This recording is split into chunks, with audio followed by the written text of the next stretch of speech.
In the previous video we looked at simultaneity, the idea that observers in different frames of reference may or may not agree whether events are happening at the same time. In this video we're going to have a little bit more of a look at time, and that's the idea of time dilation. So all of the key points from the syllabus are highlighted above, and notice that some of them are just parts of those dot points. Time dilation itself is fairly easily stated, but it takes a little bit to get the hang of what it means. So I'll jot down the definition first of all, and then we'll have a look at how we can explain that. And it's really just the difference in elapsed time. And when we say elapsed time, we're really sort of talking about durations. So it's not necessarily talking about the time on a clock, whether it's 2 o'clock or 3 o'clock. We're looking more at the time between two events, as measured by observers that are moving relative to each other. So this is another scenario where the observers are going to be agreeing on their relative velocity, but some of the other measurements that they record they won't necessarily agree on.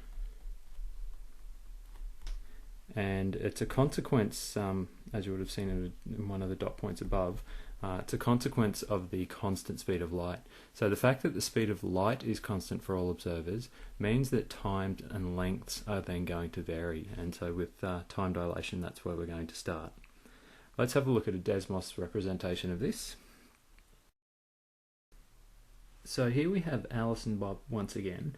You'll notice now that I've added light clocks for both Alice and Bob. They're the green and the purple lines. So a light clock's going to work by having a photon of light bouncing backwards and forwards between those two ends of the light clock, and each time it reaches an end that'll be a tick of the clock. So as we see the clock start to tick here, you'll notice that they are synchronized. They're both ticking backwards and forwards at the same rate, and if I pause you can see they both record a time that's the same, so 4.58 seconds for Alice's clock and 4.58 seconds for Bob's clock. Now if we have Alice moving at some fraction of the speed of light, about a quarter of the speed of light, we can see that as the clocks start ticking they appear to be pretty much in sync, but the longer that time passes we start to see that they actually are a little bit out of sync. And if I pause there again, you'll notice that the time for Bob's clock is 7.96 seconds, but only 7.7 seconds have passed for Alice's clock. So there has been slightly less time passing for Alice compared to Bob. If we speed Alice up a bit further, you'll notice that that becomes more pronounced. So the ticking of the two clocks is noticeably different. And again, if we pause, you can see now that 4.68 seconds for Bob's clock corresponds to 3.09 seconds for Alice's clock. So you can see there's a vastly different time now, the faster that Alice moves. Now the reason for this difference is the constant speed of light, as we've already said. In this run through I've added in the path that light will travel for Alice's clock as seen by Bob. And you'll notice that as Alice moves past, the line that's travelled is actually at an angle according to Bob. That's the reason why Bob observes Alice's clock to be ticking more slowly. If we move it back so that we have one tick of Bob's clock, you can see that the path that's been travelled for Alice's clock, that orange line, is the same distance as the light clock for Bob. So the photons of light have travelled the same distance according to Bob, but it hasn't completed one full tick on Alice's clock, so Bob observes that Alice's clock is ticking slower than his own. If we now let it run through so that Alice's clock has ticked once, we can see that just over 2 ticks of Bob's clock have occurred. This is actually going to help us understand how time dilation occurs. I'm going to remove all of the extraneous detail here so we can focus on the light clock itself. So we're going to use that representation to look at the maths behind this situation to develop the relationship between the proper time interval and the relativistic time interval. There were 2 key terms there that I mentioned that we need to define. These are from one of the dot points in the syllabus. The first is the proper time interval, and when we talk about the proper time interval we use the notation of t with the subscript 0. Now the proper time interval is the time interval you would record if you were moving along with the object, or if the object is stationary with respect to you, in other words. and so it's measured in the frame of reference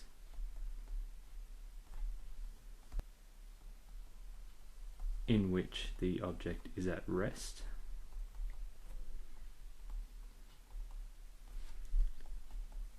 So like I say, if you're moving along with the object, if there is no relative motion between you and the object, then you'd be talking about the proper time interval.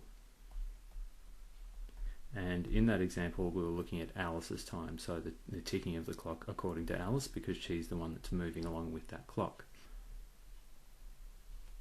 The other term we need to be aware of is the relativistic time interval. And this is obviously the time interval that you're going to refer to when you're not moving along with that object. So we can define it as the time interval measured in the frame of reference in which the object is moving. So in this scenario, we would say that Bob is measuring the relativistic time interval of Alice's clock. And as you see there, the symbol that we use is just T with no subscript. Let's now have a look at that particular scenario. So here's the detail of Alice's clock that's particularly important. I want to draw your attention to the fact that we're not initially dealing with times, we're dealing with distances instead. So this distance here we're going to call LA, so the length of the clock in Alice's frame of reference. This distance here we're going to call LB, so that's the distance Bob measures that the path of light has travelled.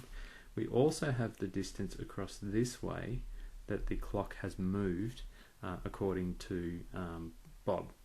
So we'll call that distance D. Now if we look at the length of the clock in Alice's frame of reference, we know that for every tick of the clock, the photon is moving a distance corresponding to how long it takes the clock to tick, multiplied by the speed of light, so speed multiplied by time. So the photon is travelling at the speed c, and the time that it takes is the proper time interval, so that's going to be ct0. Now for Bob, he still sees the photon moving at the speed of light, but the time that he records is the relativistic time interval, so t. The movement of the clock itself is given by the speed of the train, so that's the speed v, multiplied by the relativistic time interval as well, t. So we have those three sides of a right angle triangle. That means we can apply Pythagoras' theorem in order to relate those times together, and so calculate the relationship between them. And we can do that first of all by looking at the hypotenuse, and that's given by the expression ct, and that's all going to be squared, and that will be equal to vt squared plus ct0 all squared. Now the first thing we're going to do is just remove all of the brackets, so we'll have c squared t squared is equal to v squared t squared plus c squared t0 squared, and we're going to collect like terms on the left hand side where we have t squared, so we'll end up with c squared t squared minus v squared t squared. That's because we're going to ultimately try and write the relationship between t and t0. So there's the expressions that we're left with then. We're going to factorise the left hand side. I should mention while I'm doing this, this derivation is not one that you need to be able to reproduce. It's just a good way to show you where the equation comes from. We end up with that expression. We're now going to leave t squared by itself on the left hand side. We're starting to get closer to an equation that links t to t0, and so we'll have c squared t0 squared over c squared minus v squared. Now this next little step is just a little bit tricky. We're going to factorise the denominator by c squared so that we get a like term in the numerator and the denominator. So we're left with c squared, and when we divide c squared by c squared, we're left with 1. And when we divide v squared by c squared, we're left with v squared over c squared. So like I said, that means that we can now cancel these two terms. If we take the square root of both sides, we'll then find that t is equal to t0 over the square root of 1 minus v squared on c squared. If you need a bit of extra help with that last step, let me know. That's the equation for time dilation. So relativistic time is related to proper time using this particular equation. And you can see that one of the key factors there is the ratio of the speed of the train in this particular scenario over the speed of light. We'll go through and do a few problems in class using this equation to identify how to calculate dilated time, or possibly the other way around to figure out what the proper time is based on the dilated time. But there's the equation for time dilation. Now, the quick and easy way to recall the significance of time dilation is summarized in a fairly short and sharp way, and that is that moving clocks run slow. So as we saw, Bob recorded more passing of time compared to what he thought Alice's clock was running at. More accurately, it's not just the clocks that are running slow, it's also all physical processes. And it's those clocks and physical processes that are moving relative to an observer, and those things will experience a slower passing of time as seen by the observer. According to Alice, her clock is still going to be ticking at the same rate that it always does, but Bob will see that her clock is ticking more slowly. Now, you might think of time dilation as being somewhat sounding like it's science fiction, but we actually have a few scenarios where we have confirmed time dilation, and I'll just run through 3 of those really quickly. The first one we've already discussed, and that's the muon decay in the atmosphere. So muons being produced in the upper atmosphere due to cosmic rays bombarding particles. We've already seen there that the half-life of those muons increases the faster that they're moving. So fast moving muons have a longer half-life. So there's the first example. The second example is quite an interesting one. This was actually conducted back in 1971. I'm going to refer to it as the Hafeel-Keating experiment. So these 2 scientists, looking to confirm special relativity, conducted an experiment where they took atomic clocks. And now when we're talking atomic clocks, we're not just talking your regular old wristwatch. We're talking about clocks that are extremely accurate down to less than nanoseconds, so smaller time increments than 10 to the negative 9. And what they did was they flew some atomic clocks on planes around the world, first in the easterly direction and then in the westerly direction, and compared those clocks back to a reference clock I think it was in Washington, and they experienced a slower passing of time. And when we're talking a slower passing of time, we're not talking significant amounts. So these flights took in the order of about 40 to 48 hours, and the variation in time that they saw was only in the order of nanoseconds, so somewhere sort of, I think it was 50 nanoseconds in one direction and a couple of hundred nanoseconds in the other. So it wasn't significant changes in time. I mean, you're not going to experience much different if your clock is out by the order of nanoseconds, but it was still enough to identify that there were these time dilation effects. And so another really good example of how time dilation occurs. It did incorporate some general relativity, so it's a little bit more complex than just saying because the clocks were moving relative to the stationary clocks.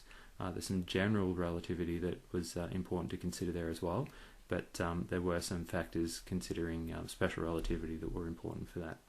The third one is a more recent technology, and that's GPS satellites. In the GPS satellite network, there are 24 satellites, and generally speaking, you should be able to see at least 4 in the sky at any one point in time, and usually more than that, more like 7 or 8. For each of those satellites, they record accurate time so that when you receive a signal from that satellite, you know when it was received and therefore you know where the satellite was, and you can then triangulate your position. So time is a really important factor in locating your position on Earth. And again, there are atomic clocks on GPS satellites, and so we need to make sure that those clocks are accurately set.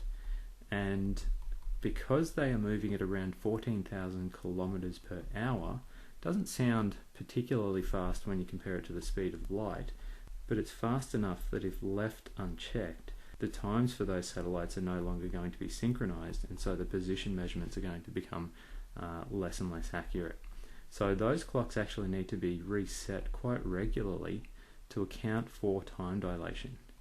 So without making those adjustments, the GPS satellite network would be completely useless. So it's one of the important things with the development of GPS technology to be aware of the effects of special relativity. Again, general relativity does play into it as well, but special relativity is still an important aspect to consider. There's the basics of time dilation. As I said, we'll look at a few more problems in class, and in the next video we'll look at a paradox that's associated with time dilation.